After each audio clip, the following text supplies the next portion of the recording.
तीनों उसे छोड़कर रूम से बाहर निकले। रोहन, मम्मा मुझे अभी भी विश्वास नहीं हो रहा है निशी पर।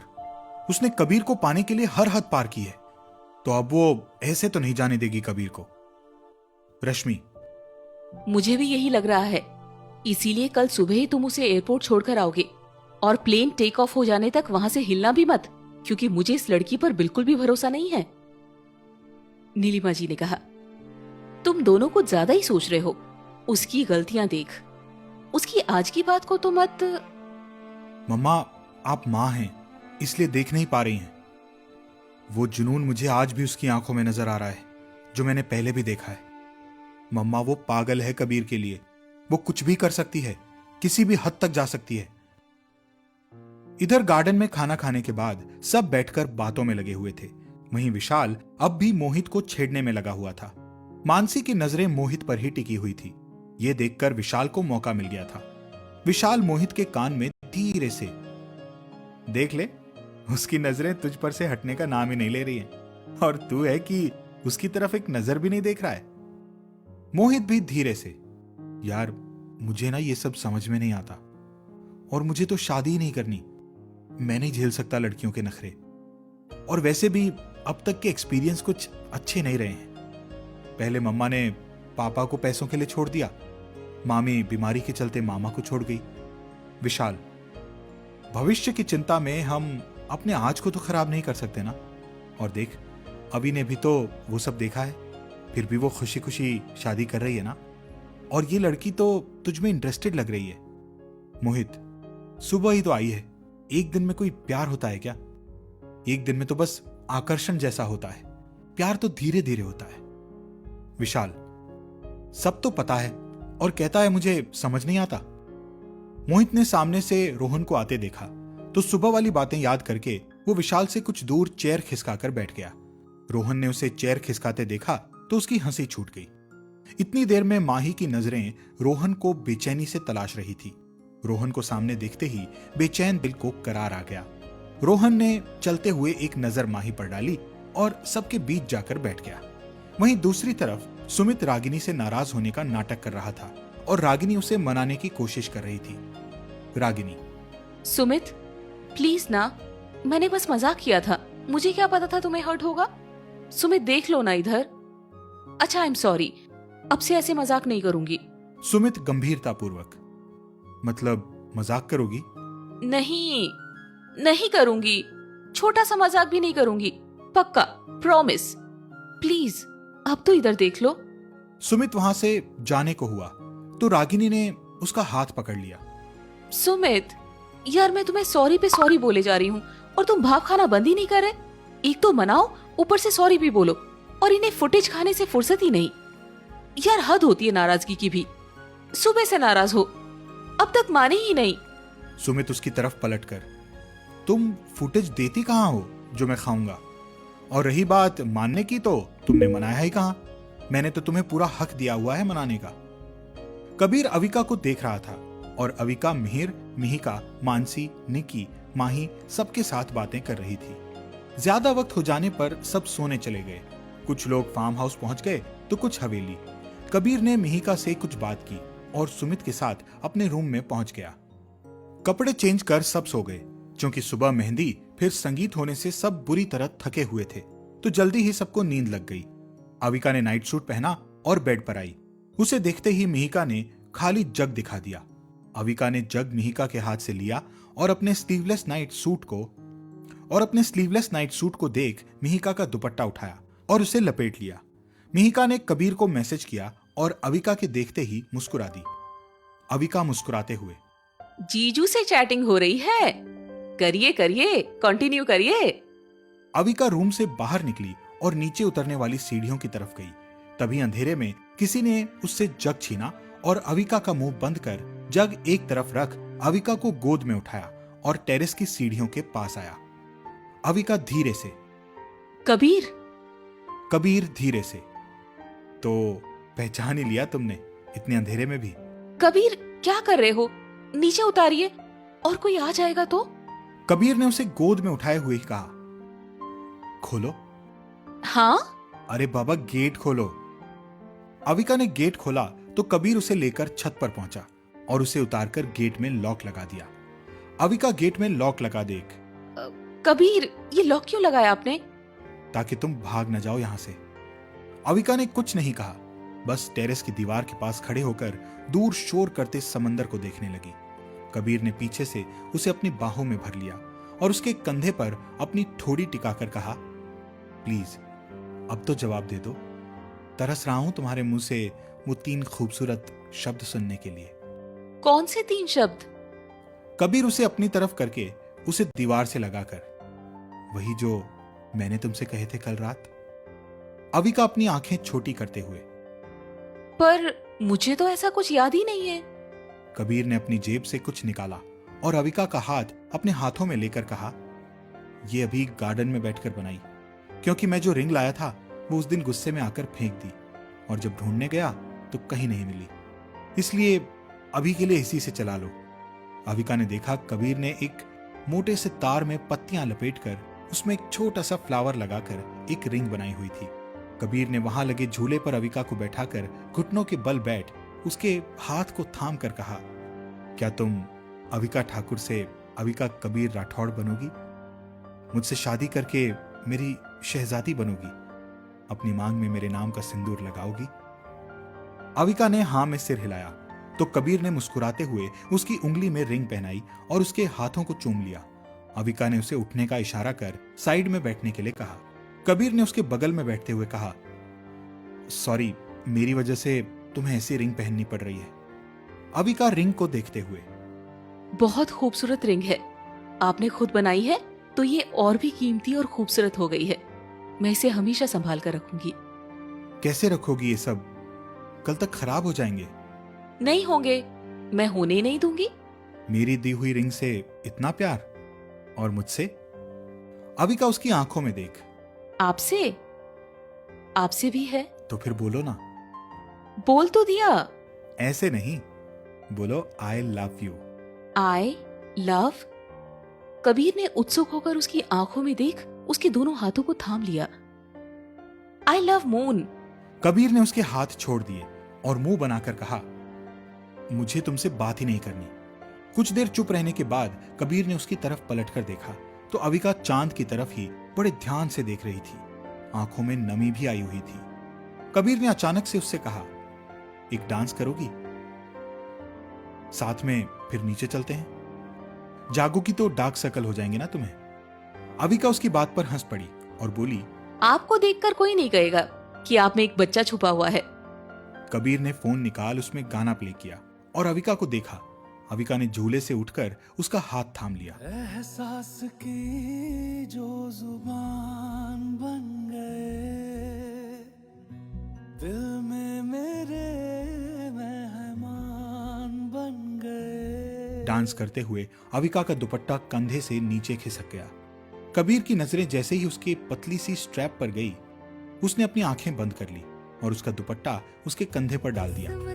से हमें आप हमदम मिल गए, जैसे कि दुआ को अल्फाज मिल गए। अविका ने उसके करीब जाकर उसके कान में धीरे से कहा, किस्मत से हमें आप हमदम मिल गए, जैसे कि दुआ को अल्फाज मिल गए। सो जाओ। अविका ने जैसे ही कबीर के करीब जाकर आई लव यू कबीर कहा, कबीर ने हैरानी और खुशी के मिले जुले भाव से अविका की तरफ देखा और कहा, क्या क्या कहा तुमने? फिर से कहो। अविका मुस्कुराते हुए कंधे उचकाकर, क्या कहा मैंने? मैं तो गाने के अल्फाज गुनगुना रही थी। लगता है आपके कान बजने लगे हैं एक ही सवाल करते करते। कबीर मुंह लटकाकर, शायद मैं कुछ ज्यादा ही उतावला हो गया। चलो अब नीचे चलें, ठंड बहुत है।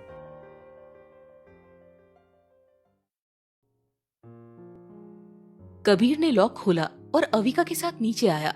रूम के सामने छोड़ते हुए कबीर ने उसके माथे को प्यार से किस किया और कान में धीरे से कहा, मैं इंतजार करूंगा तुम्हारे जवाब का। आई लव यू शहजादी। अब जाओ, मैं नहीं चाहता कल तुम मुरझाई हुई लगो, अब जाकर सो जाओ। अविका ने मुस्कुराकर गुड नाइट कहा और अपनी टो पर खड़े होकर कबीर के माथे पर किस कर उसके गालों पर किस करते हुए एक बार फिर उसके कान में धीरे से कहा, आई लव यू शहजादी के शहजादे, और मुस्कुराते हुए रूम में चली गई।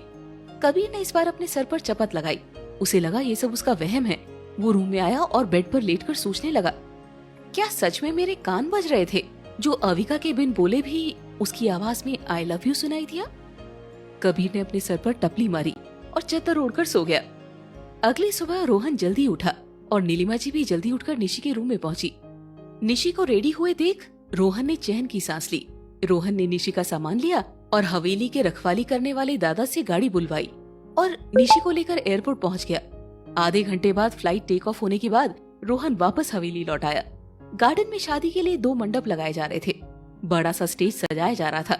संगीत का तामझाम हटाकर नई डेकोरेशन एक नए अंदाज में, शाही अंदाज में की जा रही थी। सारे पुरुष लोग सुबह की चाय के बाद गार्डन में ही अपना डेरा जमाए बैठे थे और क्रू मेंबर्स को अपने हिसाब से इंस्ट्रक्शंस भी देते जा रहे थे। लड़कियां अब भी सो रही थी और रोहन प्रताप को छोड़कर बाकी सारे लड़के भी। अर्चना जी और मिस्टर अग्रवाल, रागिनी के मम्मी पापा, वो भी सुबह ही पहुंचे।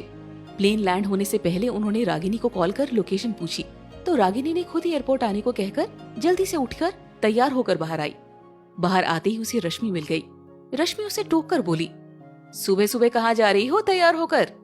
रागिनी ने कहा, वो भाभी मम्मा पापा एयरपोर्ट पहुंचने वाले हैं तो उन्हें ही रिसीव करने जा रही हूँ। अकेले कैसे जाओगी? किसी को साथ ले जाओ, प्रताप या रोहन को, क्योंकि बाकी सब तो अभी तक उठे ही नहीं हैं। रश्मि ने कहा, नहीं आप परेशान मत होइए, मैं मैनेज कर लूंगी। अविका सीढ़ियों से उतरते हुए बोली, मैं चलती हूँ ना, मुझे सब पता है यहाँ। मीनू जी और मिसेस शर्मा उसकी बात सुनकर उसके पास आकर बोले, तुम नहीं जा सकती, आज शादी है तुम्हारी। अविका ने मुंह बना लिया। मीनू जी ने प्रताप को बुलाकर रागिनी के साथ एयरपोर्ट जाने के लिए कहा तो प्रताप ने हाँ कह दी। अविका ने बाहर खड़ी गाड़ी की चाबी दादा से लेकर प्रताप को दे दी। प्रताप ड्राइविंग सीट पर बैठ गया। वहीं रागिनी भी उसकी बगल वाली सीट पर जा बैठी। ड्राइव करते वक्त प्रताप ने रागिनी को देखकर पूछा, तुम और सुमित एक दूसरे को पसंद करते हो ना? उसकी बात सुनकर रागिनी के पसीने छूट गए। उससे कुछ बोलते ही नहीं बना तो प्रताप ने उसकी हालत समझकर कहा, मैं सिर्फ पूछ रहा हूँ तुमसे, डरा नहीं रहा। और वैसे भी आज नहीं तो कल हम लोगों को तुम्हारे पेरेंट्स से बात करनी तो होगी, इसलिए मैंने सोचा आज ही कर ली जाए। रागिनी हड़बड़ा कर बोली, नहीं अभी नहीं, एक बार शादी हो जाए उसके बाद मुंबई चलकर मैं उन्हें अपनी तरफ से बताना चाहती हूँ। प्रताप ने कहा, ये भी ठीक है, पर कहीं ऐसा ना हो उन्हें कहीं और से पता चल जाए। नहीं आज की ही तो बात है, कल तो सब बता दूंगी। प्रताप ने कार पार्क की और दोनों एयरपोर्ट के अंदर पहुंचे। अर्चना जी और मिस्टर अग्रवाल को देखते ही रागिनी के चेहरे पर मुस्कुराहट के साथ चिंता की लकीरें भी बढ़ गई, जिन्हें छुपाते हुए वो उन दोनों के गले मिली और प्रताप से मिलवाया। रागिनी ने कहा, मम्मा पापा ये प्रताप भैया है, कबीर जीजू के बड़े भाई। मिस्टर अग्रवाल ने मुस्कुराते हुए कहा, अरे बेटा इन्हें कौन नहीं जानता, ये खुद इतने बड़े डॉक्टर हैं और टॉप बिजनेसमैन के बेटे हैं। प्रताप ने मुस्कुराते हुए उनसे हाथ मिलाया तो मिस्टर अग्रवाल ने कहा, खुशी हुई आपसे मिलकर। प्रताप बदले में बस मुस्कुरा दिया।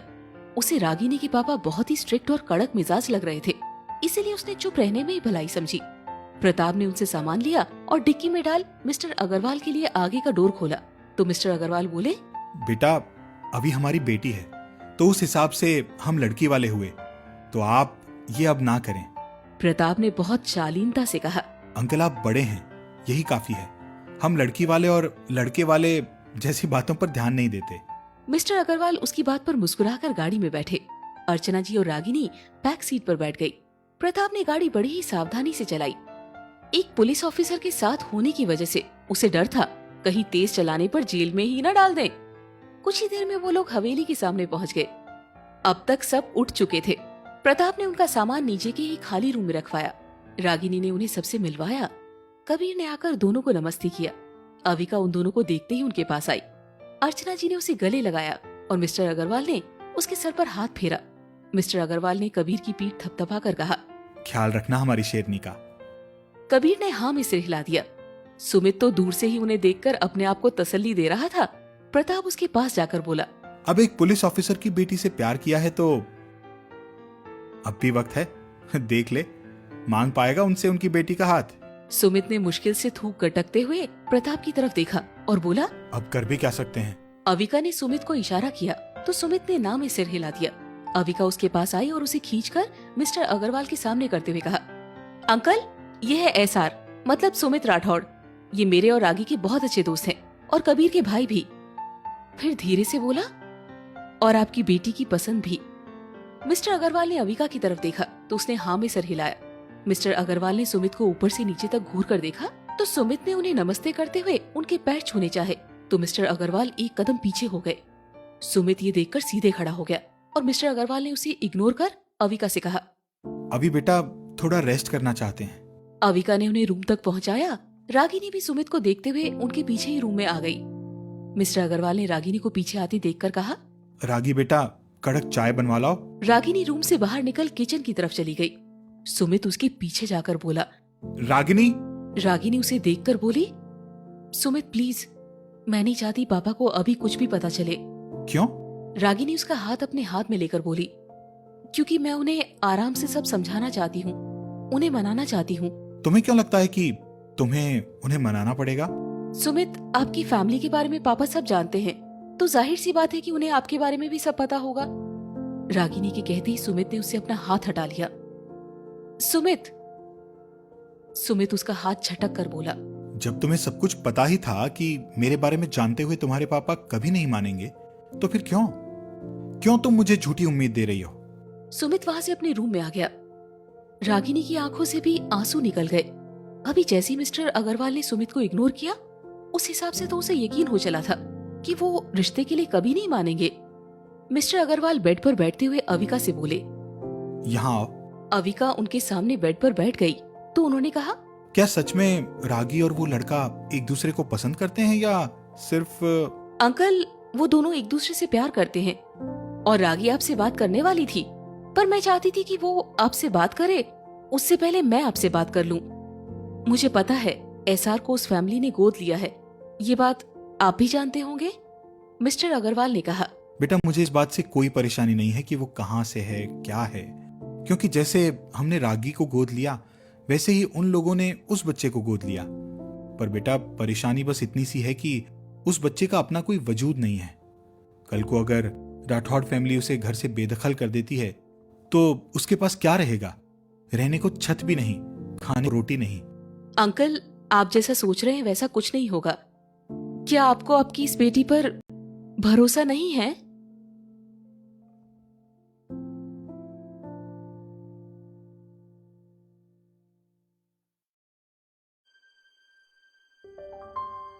तभी प्रताप भी वहीं चला आया और बोला, सॉरी मैं गेट नॉक किए बिना ही आ गया, पर यहां बात मेरे छोटे भाई की हो रही है। अविका मिस्टर अग्रवाल के सामने से उठी और प्रताप को बैठने का इशारा किया। प्रताप बैठते हुए, अंकल आप हमारी फैमिली के बारे में सब जानते ही हैं। मेरा और रश्मि का हॉस्पिटल है, कबीर का भी अपना अलग ऑफिस है जो पहले मेहरा का था, और अविका के पास भी अपना सब कुछ है, और पापा और सुमित का एक अलग ऑफिस है जिसमें दोनों के 50-50% शेयर हैं, और ये शेयर उसके अपने हैं, उसकी अपनी मेहनत का नतीजा है। अगर मान भी लें कल को फैमिली इशू होते भी हैं तो सुमित के पास अपना दिमाग, अपना टैलेंट तो है ही, वो अपने दम पर सब कुछ कमा सकता है। और अंकल हम तो खुद ही अपना भविष्य नहीं जानते, आज जो है वो कल हो या ना हो किसको पता। तो अब आप बताइए परेशानी कहाँ है? और अंकल हम में से किसी ने भी सुमित को कभी अलग नहीं समझा, वो हमारे परिवार का हिस्सा है और रहेगा। अविका, अंकल भैया सही कह रहे हैं, किस्मत तो हम सब पहले से लिखा कर आए हैं। अब आप प्लीज ज्यादा मत सोचिए और मान जाइए, आपकी रागी की खुशी भी इसी में है।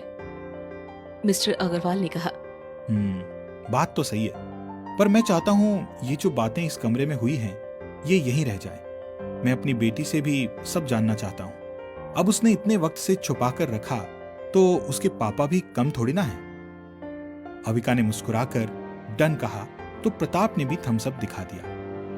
कुछ देर बाद अर्चना जी नहा कर निकली, तब तक रागिनी भी चाय नाश्ता लेकर आ गई। अविका और प्रताप दोनों ही बाहर आ गए। प्रताप बाहर गार्डन के लिए निकल गया और अविका अपने रूम में आ गई। कबीर ने सुमित को उदास देखा तो उसके पास आकर बैठ गया। कबीर ने उसके कंधे पर हाथ रखा, पर सुमित ने नीचे मुंह किए हुए ही कहा, मैं अनाथ हूं, इसमें मेरी क्या गलती है? मुझे प्यार हुआ, इसमें मेरी क्या गलती है?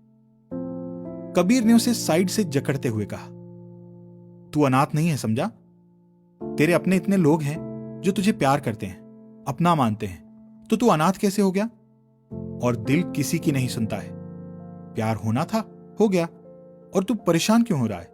अंकल मान जाएंगे बहुत जल्द।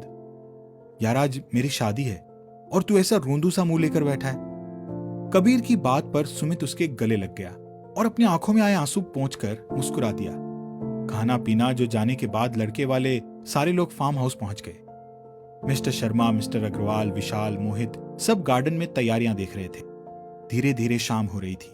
अविका अपने हाथों में अपने पापा की तस्वीर लिए बैठी थी। दोनों दुल्हनों को तैयार करने पार्लर वाली लड़कियां बुलाई गई थी। फार्म हाउस में भी सब तैयार हो रहे थे। दोनों बारात एक साथ ही निकलने वाली थी। सब तैयार हो गए थे।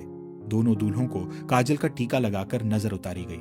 कबीर और मिहिर दोनों ही किसी राजकुमार से कम नहीं लग रहे थे। कबीर ने मरून कलर की शेरवानी पर गोल्डन कलर का लॉन्ग जैकेट पहन रखा था। मरून कलर का साफा सिर पर बांधे हल्की बियर्ड में वो बहुत ही डैशिंग लग रहा था। मिहिर ने भी गोल्डन कलर की शेरवानी के साथ मरून कलर का दुपट्टा डाला हुआ था।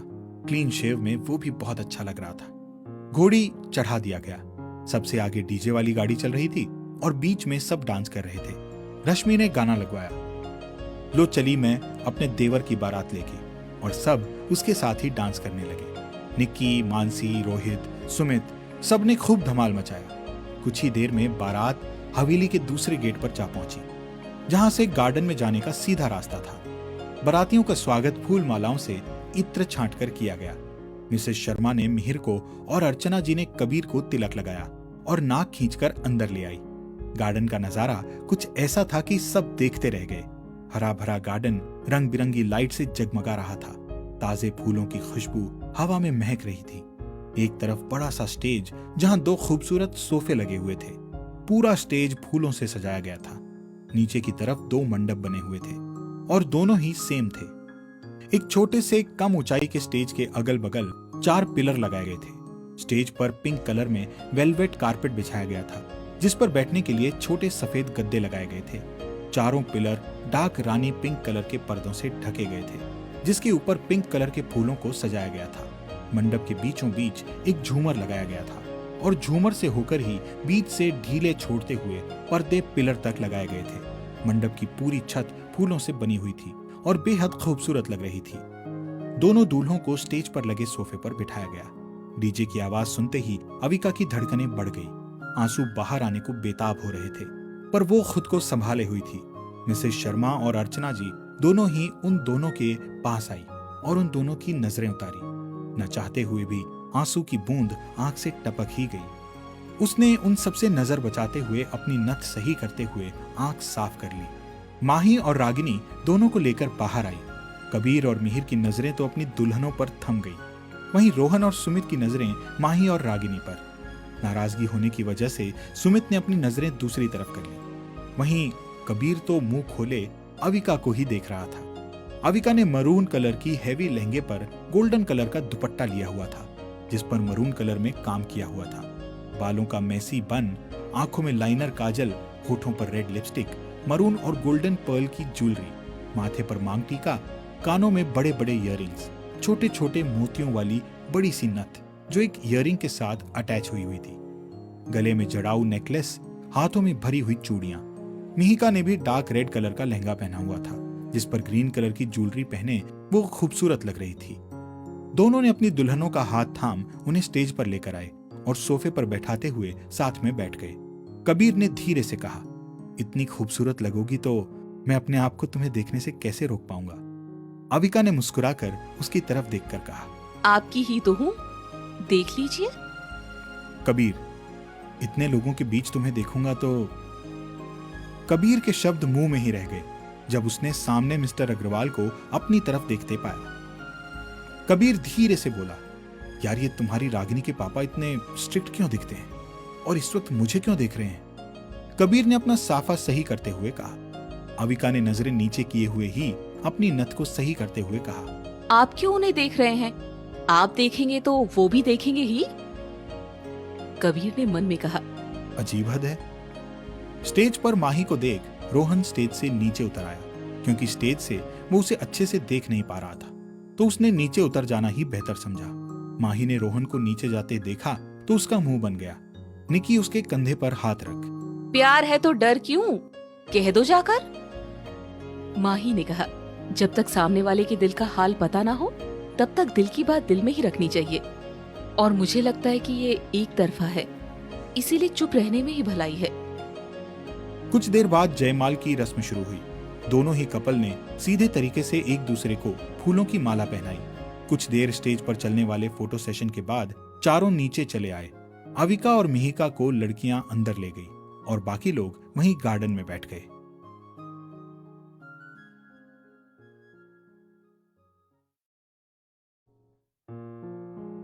कुछ देर बाद सब खाने में व्यस्त हो गए। खाना पीना हो जाने के बाद दोनों जोड़ों को मंडप में बिठाया गया। पहले कन्यादान की रस्म की गई, उसके बाद अविका को कबीर के बगल में बिठाया गया और मिहिका को मिहिर के। यहाँ रागिनी, विशाल, माही, मोहित के बीच जूते चोरी करने को लेकर बहस चल रही थी। विशाल ने कहा, मोहित, तू मानसी से जूते ले, वो अकेली है तो आसानी से जूते मिल जाएंगे। तो मोहित ने कहा, उससे तो माही या रागी ही ले आएगी, और कबीर जीजू के जूते चुराने में ज्यादा मशक्कत लगने वाली है। उनकी तरफ ज्यादा लोग हैं और हम सिर्फ 4। रागिनी बोली, हाँ यार मोहित सही कह रहा है, माही ले आएगी। कबीर जीजू के जूते कैसे चुराने हैं ये सोचो। विशाल ने अपना सर पीट लिया। मानसी चाह रही थी कि मोहित आए उससे जूते लेने, वो तो बस ऐसे ही दे देगी, पर उसकी ऐसी किस्मत कहाँ। यहाँ रोहन और निक्की को छोड़ रश्मि और प्रताप ने जूते छुपा रखे थे, जिसके बारे में खुद रोहन निक्की भी नहीं जानते थे। सुमित तो अपनी ही दुनिया में खोया हुआ था।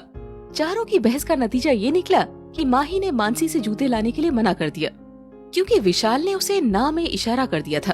अब बचा मोहित, तो मोहित ने मन मारकर हाँ कर ही दिया, पर वो मानसी के पास जाए कैसे, उससे जूते कैसे ले, क्या बात करे। इसी उलझन में वो मिहिका मिहिर के मंडप में पहुंच गया। मानसी को देखकर वो जबरदस्ती मुस्कुराया तो मानसी भी मुस्कुरा दी। मोहित मन ही मन विशाल को गालियां देते हुए बोला, कहाँ फंसा दिया यार, मुझे नहीं चाहिए जूते। वो उठने ही वाला था कि मानसी जूते छोड़कर उठ गई और पानी पीने के बहाने से चली गई। मोहित ने उसे देखा, फिर जूते की तरफ देखा और जूतों को वहीं छोड़ वापस तीनों के पास आ गया। मानसी ने वापस आकर जूते वहीं पड़े देखे तो उसका मुंह बन गया और उसने मोहित की तरफ देखा जो तीनों से बहस करने में लगा पड़ा था। विशाल ने कहा, ओए तू पागल वागल है क्या, जो सामने जूते देखकर भी नहीं उठाया? वो लड़की तुझे आसानी से जूते दे रही थी। मोहित ने कहा, वो जूते मिहिर जीजू के नहीं हैं, वो तो पंडित जी के हैं। पता नहीं उस कम अक्ल लड़की को पता नहीं है या मुझे बेवकूफ समझ रही थी।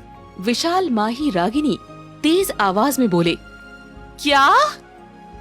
मोहित उसी टोन में बोला, हाँ, अब क्या लिख कर दूं, ये सबूत ला कर दूं? माही ने कहा, मुझे तो पहले ही पता था ये लोग हमारे हाथ जूते किसी हाल में नहीं लगने देंगे। अब बैठो खाली हाथ, मैं जा रही हूँ दीदी के पास मंडप में। माही को मंडप की तरफ जाते देख रागिनी और विशाल भी वहीं चले गए। मोहित जाकर एक चेयर पर बैठा तो उसकी नजर प्रताप की कुर्सी के नीचे पड़ी, जहाँ से कपड़े से बाहर जूते झांक रहे थे। मोहित ने तीनों को एक साथ मैसेज किया और तीनों की आंखें चमक गई। तीनों ही एक एक से उठकर मोहित के पास पहुंच गए। रोहन और निक्की की नजरें उन चारों पर ही थी। मोहित और विशाल प्रताप के साथ बातें करने लगे और तब तक माही ने पीछे से नीचे झुकते हुए कुर्सी के नीचे देखा तो 2 जोड़ी जूते देख वो खुशी से चीखती, पर उसने खुद का मुंह बंद कर जूते निकाले और भाग गई। रोहन की नजरें माही पर पड़ते ही वो माही के पीछे भागा। माही के जाते ही विशाल और मोहित भी निकल गए। प्रताप ने उनके जाते ही नीचे झुककर देखा और वहाँ जूते ना देख उसने भी इधर उधर नजरें दौड़ाई और उठ खड़ा हुआ। माही भाग ही रही थी कि अचानक से सामने आए रोहन से टकरा गई। उसने संभलते हुए अपने दोनों हाथ पीछे किए, तब तक रोहन ने उसके करीब जाकर दोनों हाथों को वैसे ही पीछे की तरफ पकड़ लिया। प्रताप ने जैसे ही देखा उसने माही के हाथ से जूते लिए और निकल गया। माही ने जैसे तैसे करके रोहन से हाथ छुड़ाने की कोशिश की, पर रोहन ने उसे उखड़ी हुई सांसों के साथ देखकर उसके और करीब जाकर उसके चेहरे पर फूंक मारी। माही ने अपनी आंखें बंद कर ली। रोहन ने मुस्कुराते हुए उसके हाथ छोड़े और चला गया। प्रताप के हाथ में जूते देख रागिनी, मोहित और विशाल तीनों ने उसे घेर लिया। और तब तक एक बार फिर माही ने आकर जूते छीने, पर ज्यादा देर उसके हाथ में जूते टिके नहीं और निक्की जूते लेकर भाग गई। विशाल माही को देखकर बोला, तेरे हाथ में जूते टिकते क्यों नहीं? निक्की ने आगे जाकर जूते रोहन को पकड़ाए। इस बार तीनों रोहन की तरफ दौड़े, बस माही जूते रोहन के पास देखकर वहीं रुक गई। रोहन उन तीनों से बचते हुए माही के पास से निकलते हुए बोला, डर गए क्या? माही ने अपना लहंगा संभालते हुए उसके पीछे दौड़ लगाई और वो तीनों एक कुर्सी पर जाकर जम गए। मोहित ने कहा, मैं बता रहा हूँ, ये लोग हम लोगों को जीतने नहीं देंगे। विशाल ने कहा, ऐसा कुछ नहीं होगा, जूते तो हमारे हाथ में आकर रहेंगे, चाहे कुछ भी हो जाए। माही रोहन के पीछे दौड़ते हुए अचानक ही संभल नहीं पाई और लहंगे में पैर अटकने से गिर पड़ी और उसकी चीख निकल गई। उसकी आवाज सुनकर रोहन ने पलटकर देखा तो जूते वहीं पटक वो माही के पास आया और उसे धीरे से उठाया। उसके हाथों में चोट आई थी और दोनों कोहनियां छिल गई थी और उसकी आंखों में आंसू भर आए थे। रोहन ने उसे धीरे से उठाया और एक तरफ बिठा दिया। रोहन ने उसे देखकर कहा, सॉरी, मेरी वजह से तुम गिर गई। माही ने कुछ नहीं कहा, बस उठकर गार्डन की तरफ जाने लगी। उसे जाते देख रोहन ने पीछे से आवाज दी, माही। माही ने उसे पलटकर देखा तो उसने कहा, जूते नहीं ले जाओगी? उसने जूते उठाकर माही के हाथ में पकड़ाए और माही जूते लेकर भाग गई। उसे देख रोहन मुस्कुरा दिया। उधर मंडप में पंडित जी के कहने पर दोनों जोड़े फेरों के लिए खड़े हो गए। फेरे लेने के बाद वो वापस अपनी जगह पर बैठे। पंडित जी ने मांग में सिंदूर लगाने के लिए कहा। रागिनी ने अविका के माथे से टीका हटाया तो कबीर ने उसकी मांग में सिंदूर लगा दिया। अविका की आंखों से आंसू टपक कर कबीर के हाथ पर जा गिरा। मिहिर ने भी मिहिका की मांग में सिंदूर लगाया। उसके बाद मंगलसूत्र पहनाया गया। इसी के साथ शादी संपन्न हुई और दोनों जोड़ों ने सभी बड़ों का आशीर्वाद लिया। रागिनी और माही ने नेक लेकर दोनों को जूते पहनाए। सब कुछ निपटाते हुए सुबह हो चुकी थी।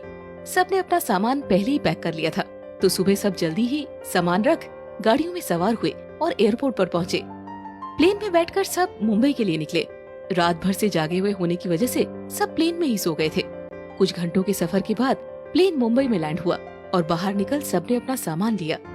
गाड़ी आ चुकी थी, इसीलिए मीनू जी रश्मि के साथ घर चली गई नए जोड़े का स्वागत करने के लिए। बाकी लोग अविका और मिहिका के घर पहुँचे क्योंकि विदाई वहीं से होनी थी। अविका की आंखें तो पहले से ही भर आई थी। घर पहुँचते ही मिहिका अपने घर आई और अविका अपने घर आ गई और सीधे अपने पापा के रूम में पहुँच गई। अर्चना जी और मिस्टर अग्रवाल भी उसके साथ ही आए थे क्योंकि अविका उनके लिए बेटी जैसी ही रही। कबीर भी अविका के पीछे ही रूम में गया। अविका को रोती हुई देख उसे बिल्कुल भी अच्छा नहीं लग रहा था। उसने आगे बढ़कर अविका को अपने सीने से लगा लिया और अविका छोटे बच्चों की तरह फूट फूट कर रो पड़ी। कबीर की आंखें भी सूखी नहीं रह पाई थी अविका को रोती देखकर। वो अविका को रूम से बाहर ले आया।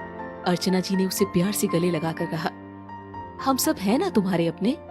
पापा की याद आती है तो तुम्हारे पास 3 पापा हैं। मिस्टर अग्रवाल की भी आंखें भर आई। उन्होंने प्यार से अविका के सर को सहलाया और उसे गले से लगा लिया। मोहित, माही, रागिनी सबकी आंखें भी भर आई थी।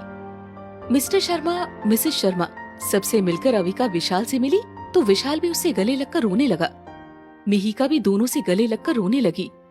उन तीनों को जैसे तैसे अलग करके कुछ रस्में कर गाड़ी में बिठा दिया।